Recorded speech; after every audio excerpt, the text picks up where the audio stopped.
Hello and welcome to another video. Today we're going to be continuing on with the Typescript line 75 and we're going to be doing validate binary search tree. So given the root of a tree, you want to determine if it's a valid BST. And it tells you what BST is. So the left subtree has to contain nodes that are less than the node's key and the right has to contain nodes that are greater. And the left and the right subtrees must be BST. So in this first example, this is a valid BST. But in the second example, so this is not valid BST because this is a 5, so everything to the right has to be greater than 5, and we have a 4 here. So how do we do this problem? And it's actually pretty straightforward. So let's say we have some BST, like 5, 6,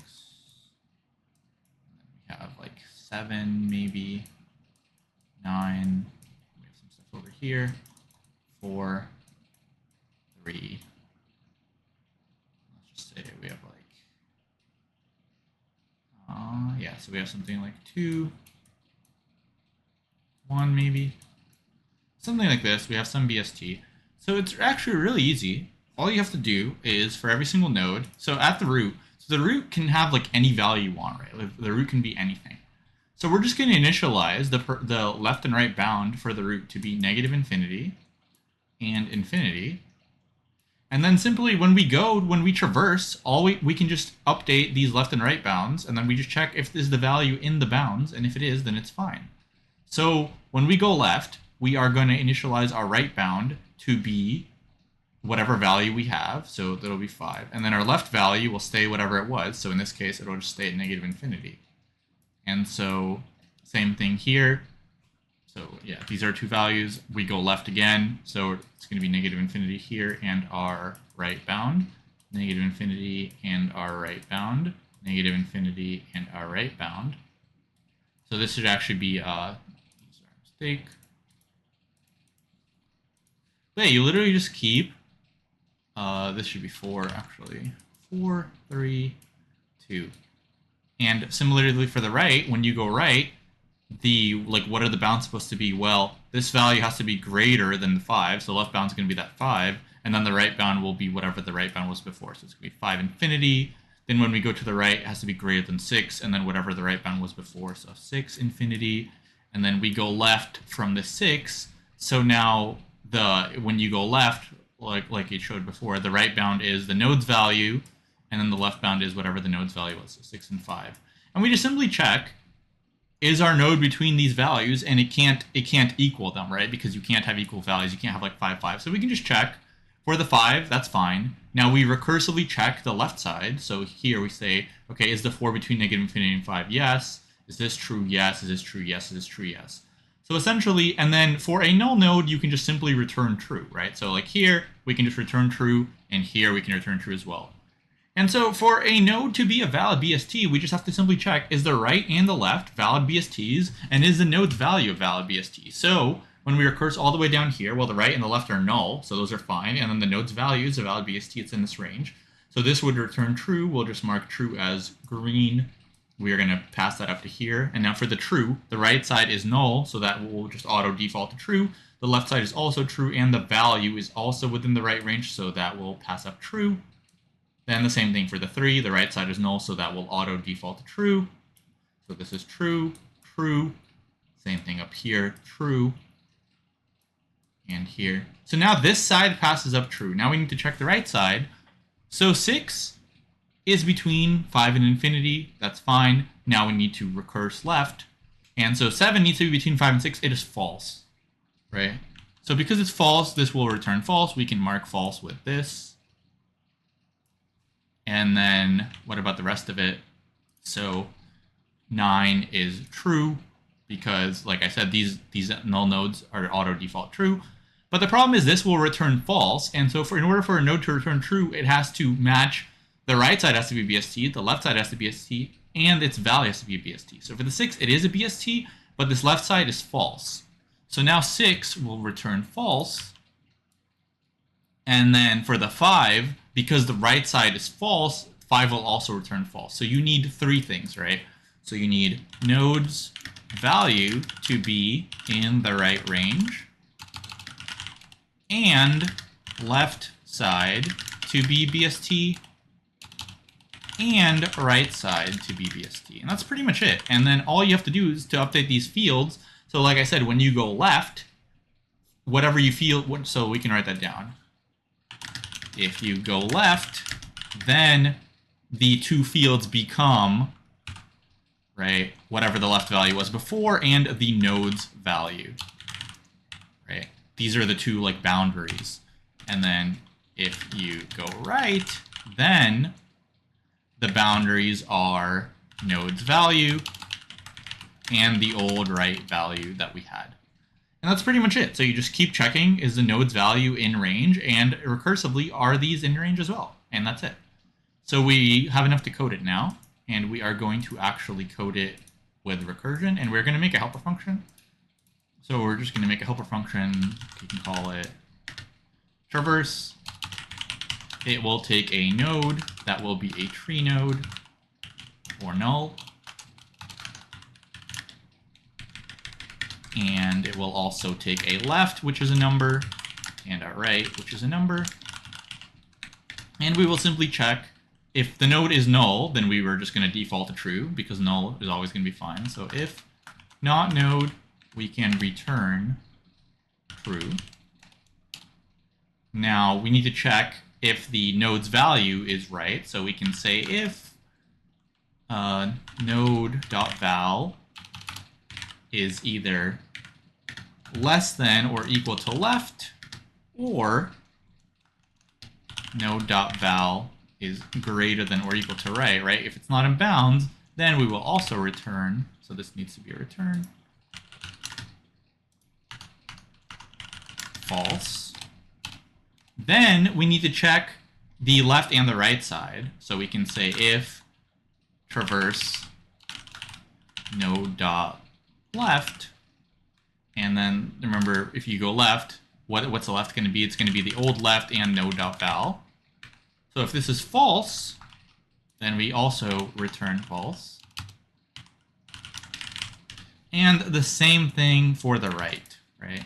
Except with slight changes. So if traverse node.right, and the left side is going to be node.val now. And the right side will be the old right value, return false. Finally, if all these checks pass, let's just return true. And we can call that function, so we can return traverse being called on the root.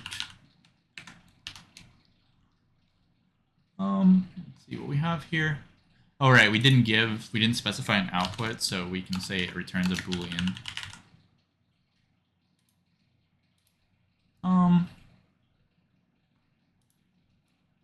Let's see here. I'm curious what error we got, so let's run it and see what happens. Expected 3 arguments, but got 1, right? So we need to call it on the root, and we need to also give it default arguments. So like I said, we're just going to give it negative infinity. And there we go. Let's see what happens. Okay. So this does actually work, and it's reasonably efficient, but we can clean this up a bit, right? So let's try to do that. So first of all, we know that like both of these have to be true to return true, so we can just combine those, right? So we can just say return. So we can do something like return this and this one. So that would be valid, right? Essentially, we're saying we can go left and right. So if this is true, false, let's return, but otherwise, let's just, these both have to be right. So that works. And you can see that it works. And I wouldn't pay too much attention to like the time and space. I think it's like all the same pretty much. Okay, so this works. Now we can actually combine even more of these, right? So we can say return we can just take all of these things and AND it together, right? So we can say this, we can just put it over here, and we can actually do this. Right, so that also works, or should in theory. See? Actually, I think I screwed this up a bit. Yeah. So this needs to be actually in bounds, right? So it needs to be node.val needs to be greater than left, and node.val needs to be less than right because we are looking for the true case. So there we go. Let's see what happens there. So this also should work in theory, and you can see it does. And so also notice we can kind of clean this up a bit. We can just check for this. So we can say node ? Meaning like if it's there, then what do we want to do? Well, if it is there, we want to do this, but actually you have to do it in a slightly different format. You have to return node ? And so if the node does exist, we want to do this. But if it doesn't exist, then we can just return false, right? So this should work. Let's see. Oh, right. Sorry. When the node doesn't exist, we want to return true as a default. There we go. So you can see how we made it a little bit less. And obviously this is getting kind of long, but notice that this traverse, we don't really need it, right? Like we're taking in a tree node just like this, but we are taking in a left and a right. So what we can actually do is we can actually get rid of this, and we can just say, so the left and the right did get passed in here, but we can just say if they weren't, let's just give them default values. So we can just say left equals infinity, or negative infinity, and right equals infinity. And now instead of traverse, this should just be is valid BST. So essentially when this function is first called, we will just initialize left and right to be negative infinity and infinity, and then afterwards we will give them values. Let's see, oh yeah, so this node should be called, we can also just rename it, I think, just to make it easier. So that should be fine. Or we could have renamed these to root, either way. And so that actually does work as well, I believe. And you can see, like I said, pretty efficient. So, but this is like the one-liner solution to it, which, you know, shows that you know how to use a ternary operator, and you can like think of getting rid of redundant stuff. Obviously, you can clean this up a little bit to make it not like a 100-line, you know, thing. But this does actually work. And let's go through the time and space. So worst case scenario, we would have to iterate through the entire tree, right? Because let's say it is a valid tree, we would have to actually check every single node, but we are only checking every node once. So this is O of n for time. And for space, so it doesn't tell you that this BST is height balanced or anything. As you can see, like it can totally be something like a tree that just only has right nodes, right? So it can be like 1, and then to the right is 2, and then to the right is 3 and 4 and so on, and it doesn't have any left nodes. So worst case scenario, you are going to have a recursive call that iterates through the entire tree. So this is actually going to be O of n as well, because your tree doesn't have to be balanced. So you could talk about, you know, in the worst case, it's O of n, but in an optimal, you know, if this was a balanced tree, it would be log n, because then you would have log n nodes to get to the leaf. So yeah. And yeah, that's actually going to be it for this problem. Hopefully you like this little one-liner solution thing. You could have also used a recursive function, or, you know, kind of write it whatever way you want. But I think it's a pretty straightforward problem. I'd say it's like one of the easy mediums. And yeah, that's going to be it for this one. So hopefully you liked it, and I'll see you in the next one. Thanks for watching.